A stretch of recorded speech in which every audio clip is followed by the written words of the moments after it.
Hello friends, बात करेंगे संपूर्ण भारत के साथ साथ राजस्थान के मौसम की। और बताने की कोशिश करेंगे संपूर्ण भारत में किस किस तरह की गतिविधियां जो है अभी बनी हुई है और आगे किस तरह की गतिविधियां रहने वाली है। तो सबसे पहले बात की जाए परिस्थितियों की, तो जैसा कि आप इस इमेज में देख पा रहे हैं कि एक डब्ल्यूडी जो है वो लद्दाख के पूर्वी क्षेत्रों के आसपास में बना हुआ दिखाई दे रहा है। वहीं एक मजबूत लो प्रेशर जैसी गतिविधियां अरब सागर के मध्य और दक्षिणी क्षेत्रों के आसपास में बनी हुई दिखाई दे रही है। वहीं दक्षिण पश्चिमी बंगाल की खाड़ी के क्षेत्रों के आसपास एक मजबूत सर्कुलेशन बना हुआ दिखाई दे रहा है। वहीं एक और जो कि दक्षिणी क्षेत्रों के आसपास जो है, दक्षिण पूर्वी क्षेत्रों के आसपास एक और सर्कुलेशन जैसी गतिविधियां भी जो है बनती हुई दिखाई दे रही है। वहीं बात की जाए, एक सर्कुलेशन जो है वो भी पाकिस्तान के क्षेत्रों के ऊपर बना हुआ दिखाई दे रहा है। वहीं आपको बता दें कि एक हाई प्रेशर जैसी गतिविधियां भी जो है वो मध्य प्रदेश और राजस्थान के आसपास के क्षेत्रों के ऊपर जो है बनी हुई दिखाई दे रही है, जिसे हमने मेंशन नहीं किया है क्योंकि ये अभी कुछ कमजोर हाई प्रेशर की श्रेणी में है, पर धीरे धीरे इसके और मजबूत होने की संभावनाएं दिखाई दे रही है। और अमूमन देखा गया कि जब भी कभी लो प्रेशर बनता है तो लो प्रेशर के साथ साथ हाई प्रेशर का भी जो निर्माण है उसके आसपास के क्षेत्रों के अंदर देता है। तो उसी तरह की गतिविधियां जो है बनी हुई अभी दिखाई दे रही है। साथ ही साथ आपको ये भी बता दें कि जो डब्ल्यूडी आ रहा है ये विशेषकर बारिश जो है कि वो उत्तरी क्षेत्रों में, यानी कुछ लद्दाख और आसपास के क्षेत्रों में ही जो है इसके देने की उम्मीद दिखाई दे रही है। बाकी जो पंजाब हरियाणा के क्षेत्र हैं, राजस्थान के क्षेत्र हैं, इन क्षेत्रों में कोई विशेष गतिविधि देता हुआ ये नहीं दिखाई देगा। वहीं एक और जो सर्कुलेशन पाकिस्तान के ऊपर बना हुआ है ये भी कोई विशेष गतिविधि नहीं देगा। और उसकी सबसे बड़ी वजह जो है कि नमी की कमी इसके पास में है।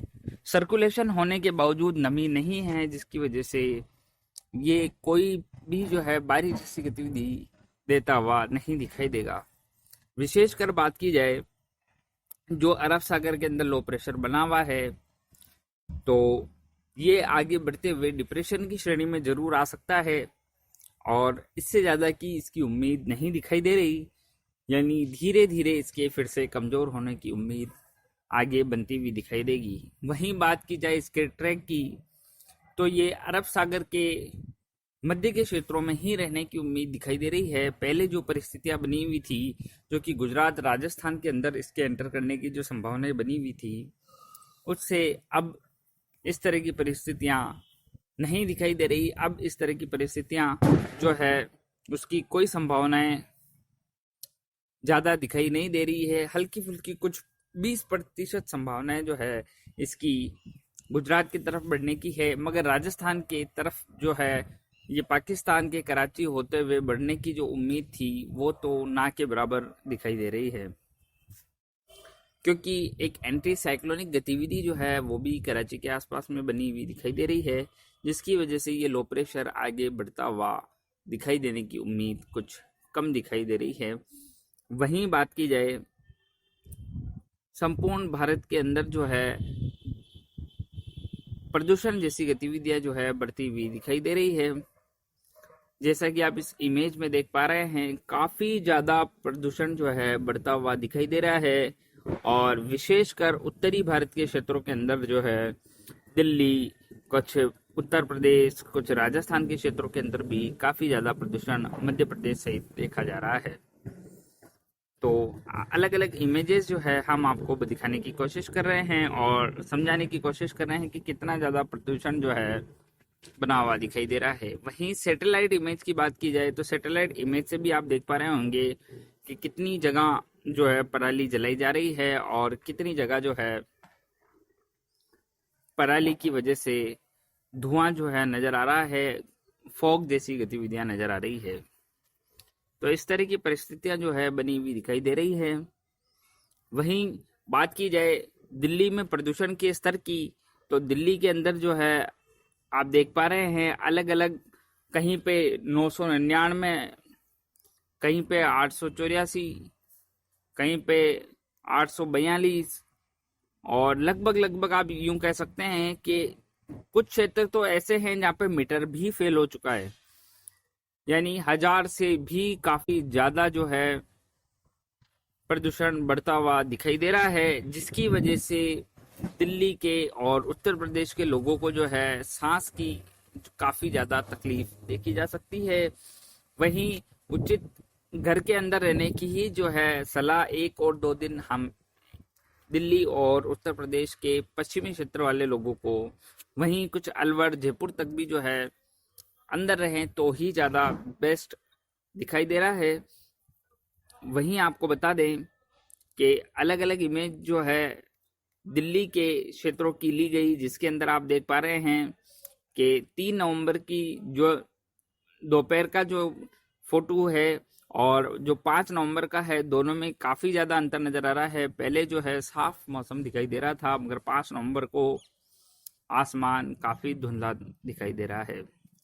वहीं बात की जाए तिब्बत और नेपाल के जो क्षेत्र हैं, उन क्षेत्रों के आसपास में 4.5 जो है हेक्टर का भूकंप महसूस किया गया, जो कि 80 किलोमीटर अंदर के क्षेत्रों के अंदर महसूस किया गया, और जिसकी वजह से कोई हानि जो है नहीं देखी गई।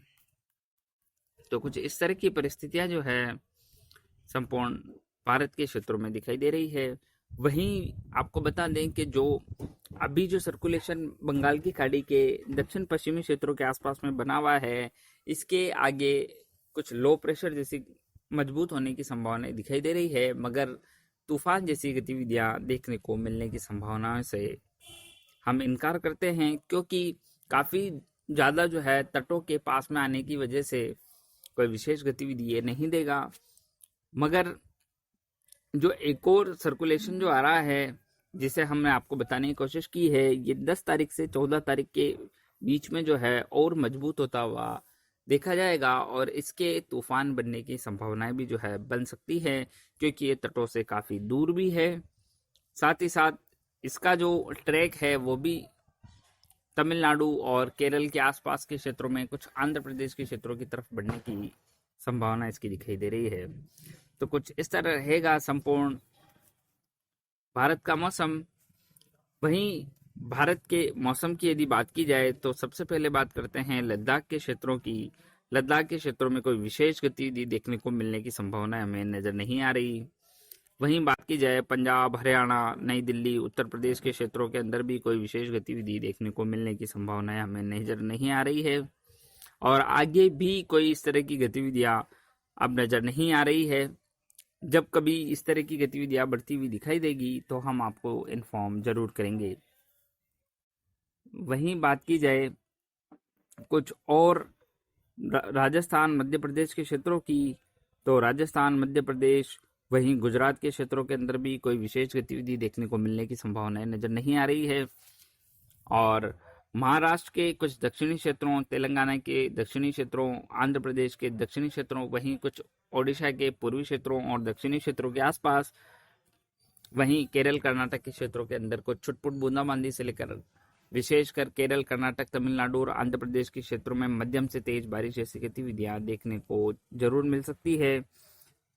बाकी कोई विशेष गतिविधियां उत्तरी क्षेत्रों के अंदर देखने को मिलने की संभावनाएं नजर नहीं आ रही है। तो वहीं बात की जाए ज्यादातर जो क्षेत्र होंगे पूर्वी भारत के, वो भी शुष्क बने रहने की संभावनाएं दिखाई दे रही है, मगर अरुणाचल प्रदेश के आसपास में कुछ छुटपुट बूंदाबांदी जैसी गतिविधियों से इनकार नहीं किया जा सकता।